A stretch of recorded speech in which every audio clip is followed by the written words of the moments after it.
Tata Ode, bonjour, bonjour, bonjour, bonjour. Ah, Tata Ode, kwakwangwiri. Wakwangwiri, wakwangwiri, wakwangwiri. Nzambi ya tata ni ya mwana. Nzambi ya tata ni ya mwana. Kambenji, yisumbo kijdi ku Yerusalemi. Quand Christ est né en Galilée, à Nazareth, les pharisiens étaient la première église. Les pharisiens, c'était la première église qui était en Jérusalem. Les pharisiens avaient pour prophète Moïse. Donc, ils avaient reçu la parole, c'est-à-dire la Torah. C'était le message que Dieu avait donné à Moïse. Et donc, ils avaient comme prophète Moïse et ils avaient reçu le message de Dieu donné par Moïse. Voyez-vous? Donc, les Pierre, les Barthélemy, les Matthieu, les Thomas, tous ces gens-là, les Caïphes, c'est des gens qui avaient reçu la loi, en d'autres termes, la Torah. Mais qu'est-ce qui s'est passé? Quand Christ naît dans une crèche plutôt, parce que la parole d'Ésaïe devrait s'accomplir. La parole selon laquelle une vierge devrait concevoir. Vous voyez? Donc, les pharisiens ne devraient pas attendre Jésus à leur manière. Ils devraient s'attendre à ce qu'une vierge puisse concevoir, puisque Ésaïe l'avait dit. Mais malheureusement, les pharisiens voulaient que la venue de Jésus soit extraordinaire. C'est-à-dire, ils attendaient un Dieu qui devrait apparaître dans les niais, avec les anges, pour qu'ils puissent croire que Jésus était le Fils de Dieu. Non. Il n'y a rien à fabriquer. Christ devrait être né au moyen d'une femme. Et cette femme a reçu la visitation de l'ange. L'ange Gabriel. Salut Marie. Vous voyez? Donc, au moyen de cette parole, Marie a reçu ce qu'on appelle a fécondé, comme on dit.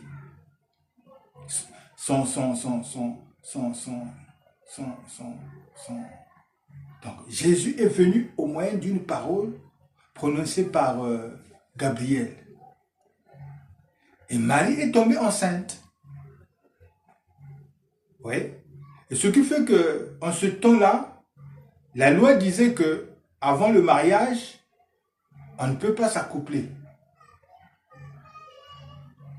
Ce qui fait que Joseph puisse avoir peur et qu'il a voulu rompre secrètement, sans pourtant que quelqu'un le sache.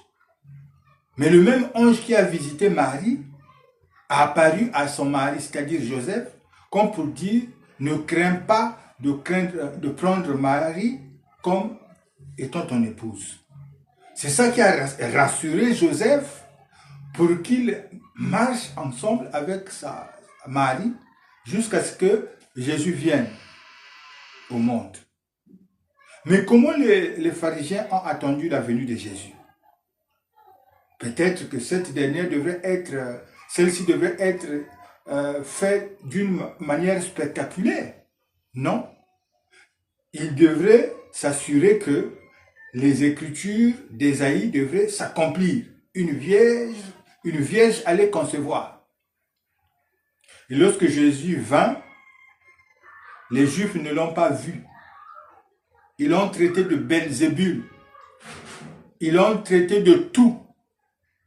Lorsqu'il dit « Moi et le Père, nous sommes un », pour eux, c'était un blasphème.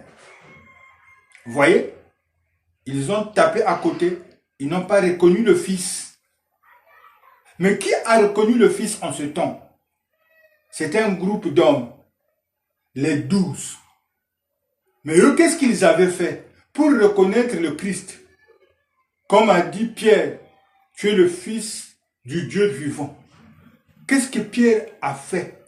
Il n'a rien mérité pour reconnaître Christ dont la chair et le sang. Voyez-vous? Donc ça, c'est une œuvre. C'est l'œuvre de la prédestination. Voyez?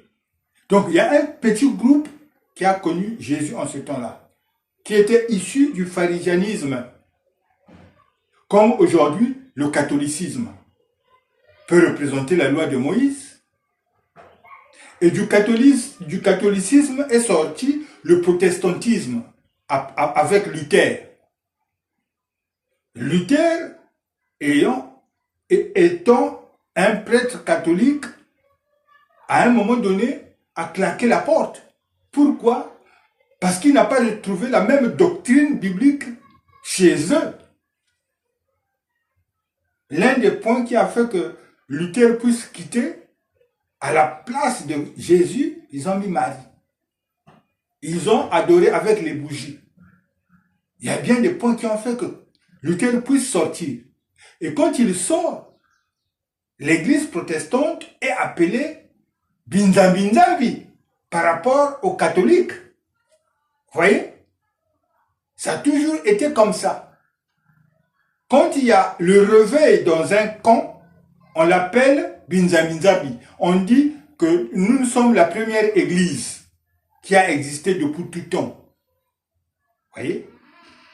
Donc, prenons le groupe des apôtres qui ont cru Jésus. Et pourtant, ils étaient avec les pharisiens. Mais lorsque Jésus vient, ils ont reçu le message de Jésus. Et donc, ils ont traité de tout, de Binzambinzambi. Vous voyez? L'histoire n'a pas changé. La parole a chevauché à travers les âges. Quand vous allez dans Apocalypse, on vous parle de l'âge d'Éphèse, de Smyrne, de Laodicée et tout. Voyez-vous? Donc, aujourd'hui, le même Dieu que Paul a prêché, c'est le même Dieu que Branham prêche. La parole a chevauché. Christ dit aux apôtres, commencez à Jérusalem. C'est là où on a vu Pierre, à la chambre haute, après avoir reçu le Saint-Esprit. Il a prêché, il y a eu des milliers de convertis. Mais Paul, c'était cette personne-là qui devrait prêcher à travers les nations. Il avait la commission de prêcher en dehors de Jérusalem.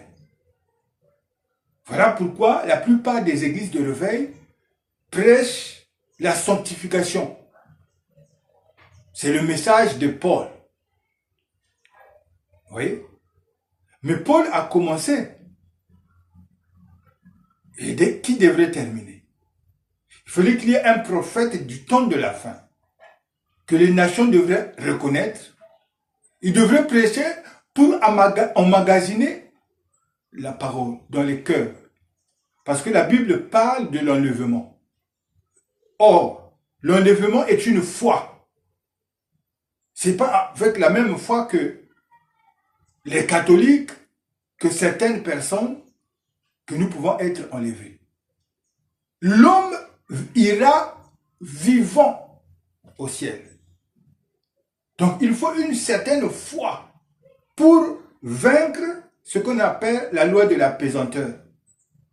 Parce que quand vous prenez un objet, quand vous le jetez en haut, il doit retourner sur la terre. Tout comme un homme, lorsqu'il se jette en haut, après il doit revenir sur la terre. Il y a ce qu'on appelle une loi, la loi de la pesanteur. Or, cette fois, une fois que vous écoutez la parole, il faut que vous emmagasinez cette parole dans votre cœur. Cette parole-là créera une puissance qui fera que la charge du corps puisse l'empêcher d'aller au ciel vivant. C'est ce qu'on appelle l'enlèvement. Nzangudulu Batambilaye. Donc, c'est pas une question de renier la foi protestante ou bien de renier la foi de mon père, mais la foi a évolué à travers les âges. On a parlé des catholiques, du catholicisme est venu le protestantisme, du protestantisme est venu l'église de la Pentecôte, et voici, nous sommes de retour à l'Éden. Donc, William Marion Branham, selon Apocalypse 10, 7, selon Malachie 4, 5, vous pouvez lire, j'enverrai Élie le prophète. C'est celui qui devrait ramener le cœur des enfants vers leur père et le cœur des pères vers leurs enfants. Vous voyez? Donc c'est la foi apostolique. Croire en la guérison divine, ne pas croire que Adam a mangé la pomme pour qu'il se retrouve nu, non. Il y a eu un problème sexuel qui a fait que l'homme soit déchu. Dans le plan du Seigneur, l'homme devrait parler et Ève devait concevoir, comme ça se fait avec Jésus, devant Marie, devant l'ange Gabriel. Mais l'homme a péché, il a écouté la voix d'un serpent, qu'on appelle le serpent ancien, ce qui a fait qu'il y ait un accouplement, et que les hommes viennent selon la chair. Voilà pourquoi dès la naissance, l'homme est pécheur. Un petit bébé qui vient de naître est pécheur. Donc il a fallu que Christ aille à la croix pour relever l'homme qui était déchu dans le jardin d'Éden. C'est dans ce sens-là, je t'aime bien Yaya, Nzambi Kabana, Matonde.